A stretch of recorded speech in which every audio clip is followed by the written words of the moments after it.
Hi friends, எல்லோருக்கும் நல்வணக்கம். இப்போ என்ன பார்க்க போகிறோன்னா, அக்ஷய திருதியை பற்றியும் அதன் சிறப்புகளை பற்றியும் நாம் பார்க்கலாம். அக்ஷய திருதியை வருகின்ற 30ஆம் தேதி புதன்கிழமையன்று வருகிறது. அதாவது சித்திரை மாதத்தில் வருகின்ற அமாவாசை அடுத்து வருகின்ற திருதியை திதியையும் ரோகிணி நட்சத்திரமும் இணைந்து வரும் நாளே அக்ஷய திருதியை.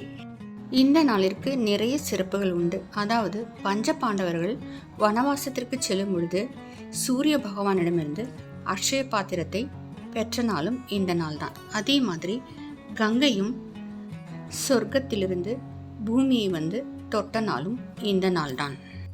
குபேர பகவானும் தன் நிதி கலசத்தை சிவபெருமானிடமிருந்து பெற்ற நாளும் இந்த நாள் தான். பரசுராமர் அவதரித்ததும் இந்த நாள் தான். அதே மாதிரி சிவபெருமானும் பிச்சாடனராக வந்து அன்னபூர்ணியிடமிருந்து பிச்சாடனை பெற்றது இந்த நாள் தான். நாம் இந்நாளில் மகாலட்சுமியையும் கஜலட்சுமியையும் பிறகு அன்னபூர்ணியையும் சிவபெருமானையும் விஷ்ணு பகவானையும் நாம் எல்லா தெய்வத்தையும் வணங்கலாம். நாம் இந்நாளில் தங்கம் வாங்க வேண்டும் என்பதில்லை, நாம் தான தர்மங்களை செய்ய வேண்டும். அதன் மூலமாக நமக்கு எல்லா ஐஸ்வர்யமும் கிட்டும். நாம் தானம் செய்யும் பொழுது அவர்களுக்கு எது தேவையோ அதை நாம் தானம் செய்ய வேண்டும். அன்றைக்கு நாம் லட்சுமி குபேர பூஜை செய்யலாம். ஆனால் மகாலட்சுமி தான் பிரதானம். செல்வத்துக்கே அதிபதி மகாலட்சுமி தான். அன்றைக்கு நாம் மகாலட்சுமி பூஜை செய்யலாம். நாம் அன்றைக்கு ஏலக்காயை வைத்து நாம் அர்ச்சித்து அல்லது பூக்களாலோ குங்குமத்தாலோ நாம் 108 முறை மகாலட்சுமியை அர்ச்சித்து நாம் மகாலட்சுமி பாடல்களை பாடி மகாலட்சுமி 108 போற்றி சொல்லி நாம் பூஜையை செய்யலாம். அன்றைக்கு நாம் தங்கம் வாங்க வேண்டும் என்பதில்லை.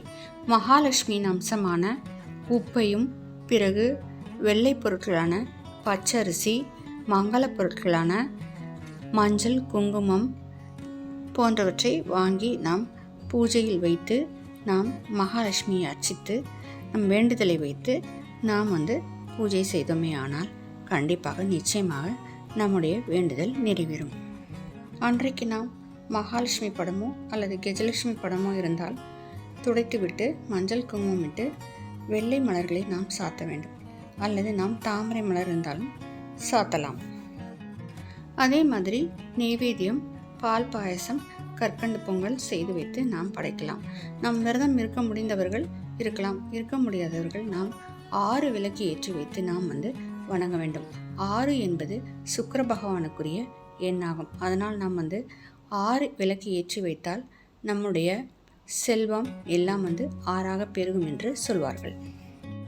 திருதியை திதி ஏப்ரல் 29ஆம் தேதி இரவு 8 மணிக்கு தொடங்கி 30ஆம் தேதி மாலை 4:40 முடிவடைகிறது. ஆனால் பூஜை செய்ய வேண்டிய நல்ல நேரம் 30ஆம் தேதி காலை 7 மணி முதல் மதியம் 1 மணி வரை உள்ளது. நாம் இந்த நல்ல நாளை தவற விடாமல் பூஜை செய்து நற்பலனை பெறலாம். ஃப்ரெண்ட்ஸ், இந்த வீடியோ பிடிச்சிருந்தா லைக் பண்ணுங்கள், ஷேர் பண்ணுங்கள், மறக்காமல் சப்ஸ்கிரைப் பண்ணுங்கள். ஃப்ரெண்ட்ஸ், தேங்க்ஸ் ஃபார் வாட்சிங். பெல் ஐக்கானையும் ப்ரெஸ் பண்ணி வச்சுக்கோங்க. அப்போ தான் நான் போடுற வீடியோஸ்லாம் உங்களுக்கு வந்து சேரும்.